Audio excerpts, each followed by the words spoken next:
Les finances personnelles. Pour bien du monde, avouons-le, ça peut faire un peu peur. C'est souvent vu comme quelque chose de compliqué, d'intimidant, et on ne sait pas trop par quel bout prendre ça. Aujourd'hui, on va décortiquer tout ça ensemble. Ça parle à beaucoup de monde, n'est-ce pas? Si on se reconnaît là-dedans, eh bien on n'est pas seul. Ce sentiment est super courant.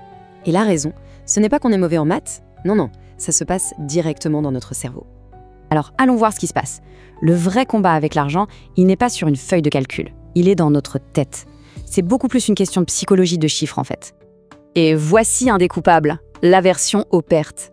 C'est un biais cognitif super puissant. Notre cerveau déteste perdre.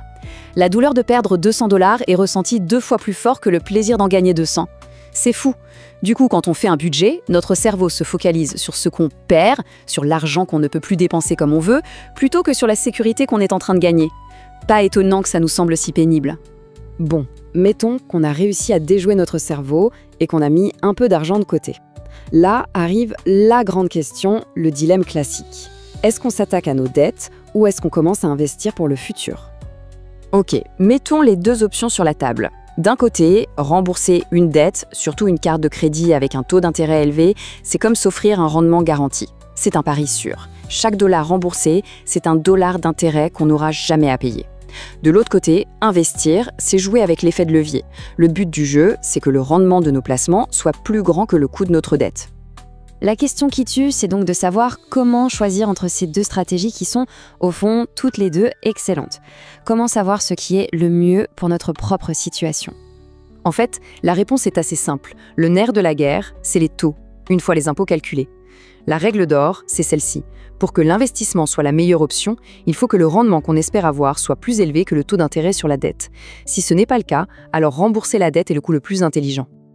Maintenant, passons aux choses qui peuvent vraiment nous donner une longueur d'avance. Les comptes enregistrés comme le REER ou le CELI. Faut pas voir ça comme de la paperasse. Pensez-y plutôt comme des codes de triche que le gouvernement nous offre pour nous aider à gagner la partie. Regardons ça de plus près. Le REER, c'est l'outil parfait pour réduire notre facture d'impôt aujourd'hui. Chaque dollar qu'on y met est déduit de notre revenu imposable. Le CELI, lui, c'est le paradis de la croissance non imposable. Les placements grandissent à l'abri de l'impôt et les retraits sont nets d'impôts aussi. Et puis, il y a le CELIAP, un outil surpuissant pour acheter une première maison. Et ce CELIAP, il est vraiment spécial. On dit que c'est une aberration fiscale parce qu'il combine le meilleur des deux autres. Comme le REER, les cotisations donnent droit à une déduction d'impôt. Et comme le CELI, les retraits pour acheter une maison sont non imposables. C'est un peu comme avoir le beurre et l'argent du beurre.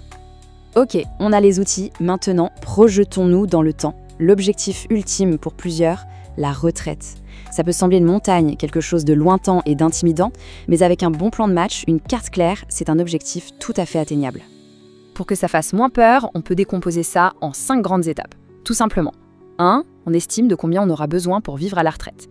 2. On calcule les revenus qu'on va recevoir des régimes publics, comme le RRQ. 3. On voit l'écart qu'il y a entre les deux. 4. On calcule le capital total qu'il faut amasser pour combler cet écart. Et finalement 5. On établit un plan d'épargne annuel pour y arriver. Voilà, c'est une feuille de route. Et pourquoi il faut s'y prendre d'avance? Regardez ce chiffre, 94 ans.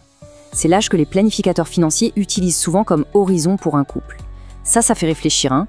L'espérance de vie augmente, ce qui veut dire que notre épargne doit durer très longtemps. On arrive au point le plus important de toute cette discussion. Au final, le succès en finance, ça ne dépend pas tant d'être un génie de la bourse, non. Le secret, il est dans le comportement et dans la compréhension de quelques principes de base. Pour faire croître son capital, il y a 3 leviers. Le montant qu'on investit, le temps pendant lequel on investit et le rendement qu'on obtient. Et de ces 3 variables, la plus puissante et celle sur laquelle on a le plus de contrôle, c'est le temps. Commencer tôt, même avec de petites sommes, a un effet démultiplicateur incroyable grâce à la magie des intérêts composés. Donc pour conclure, la vraie question, ce n'est pas de savoir comment devenir un expert financier du jour au lendemain, c'est plutôt comment on fait pour commencer. Comment on arrive à passer à l'action, à déjouer les tours que notre propre cerveau nous joue. La seule question qui reste, c'est de savoir quel sera notre premier pas.